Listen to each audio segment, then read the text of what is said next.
I got HIV. All right, so this is where we are, right? It says, what four ways is HIV transmitted? HIV is passed through blood, semen, vaginal fluid, anal, mucus, and breast milk. If the person with HIV has a detectable viral load, it's not passed on by spitting, sneezing, or coughing. So the reason this is even a conversation or a topic is because of the video, right? In the video, a man who is clearly rolling up is licking all over the wrap and, trying to seal what it is that he has created, right? Before he heats it up and then smokes it, right? And then after that, he was like, hey, I got such and such, right? And you had a lot of people underneath the comment section that were disgusted by the fact that it's like, yo, you're doing this because normally, right? They're not disgusted by the fact of, in a sense, what it is that he stated. It's the fact of the combination that he's doing something that community wise, a lot of people take part in. So it makes you think about all the times, if you are a smoker, all the times you've taken part in a lot of those sessions, and people would normally wrap up or, seal up, whatever it is in this type of manner. So you got a person's saliva and all of these other types of things and yada, yada, yada.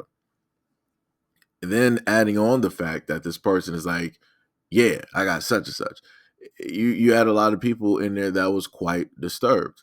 And then you had other people that wanted to come through there. It was like, oh, well, you can't sit up there and actually catch, HIV that way and yada, yada, yada. But this is the thing, right? They told you that you can get it through blood. They didn't say any type of specific blood. They said that you can get it through blood. Automatically, a lot of people be like, okay, well, you're obviously talking about people who are on the streets and they share, needles and different things of that nature. I'm looking at the simple fact that, people have blown their nose way too much. Guess what? Your nose will sit up there and bleed. People may pick their gums. They may have bleeding gums. People may have scratches or scars or whatnot or whatever that's going on either on their gums or on the lining of the inside of their cheek, because you can happen to bite the side of your cheek, which is going to cause different types of bleeding. All I'm saying is this: all of the people that I've seen on social media trying to tell people how it is that you catch and how it is that you cannot catch something, I'm not going to take their advice because they're a part of the exact same population that chances are very great that they don't even know what their actual STI status actually is. These are some of the same people who do not actually get tested on an everyday basis. So these are not the people that you want to really pay attention to when it deals with anything this serious, right? And again, this is serious. I would, in a sense, rather people have a type of healthy fear versus them just being completely stupid, because that's how things work. Because the moment in time that people are completely stupid of something, then guess what? They're just going to be doing any and everything that they want to do because they feel that they can't get it. They feel that they can't harm it. They feel like they know all and to be all. They feel that they don't need any more information than what it is that they already got. And that is a problem right there. So again, there was an abundance of people that were regurgitating the exact same thing. And you had a lot of other people that were like, yo, I don't care what you sit up there and say, this is nasty. And I'm not going to sit up there and smoke directly off of another person. I'm just going to make my own stuff myself and call it a day. And respectfully, I respect that decision. If seeing something like this and having somebody say this at the same time makes a person think about, you know what, I've been taking a little bit way too many risks with my health. Let me stop that and fix that situation. If it forces people to actually change the way in which they move in a safer manner, so be it.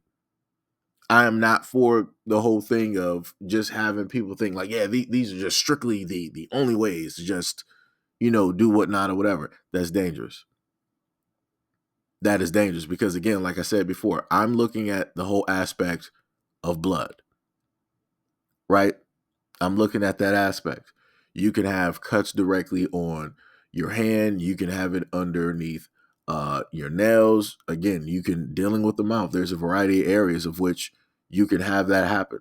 especially if you have some people that don't really brush their teeth that often and then they decide to sit up there and do it. Guess what? Bleeding is going to occur, right? Because your gums are not used to that type of force being there as it normally would be used to it, right? Massaging your gums if you actively brushed your teeth, and also depending on the type of hardness of the bristles that you have. Or you have people, if they decide to use floss picks or dental floss, that's going to cause bleeding because you're going in and in between the gums, dislodging any types of food or material that may be there.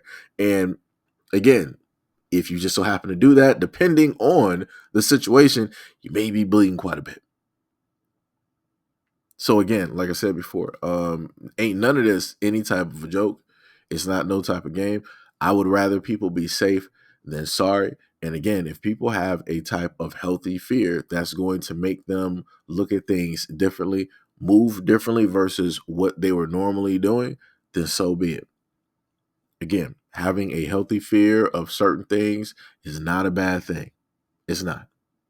But like I said, let me know if I'm wrong, because I'm pretty sure that some people might just so happen to tell me that this is going to breed some type of unnecessary fear, and because of this logic, such and such and such has happened many years ago and it still have. I'm pretty sure that may come up at a point in time, either now or somewhere in the future. But like I said before, let me know if you feel that I'm just completely 1000% incorrect in the comment section below. But as always, peace, love, and stay tuned for the next video.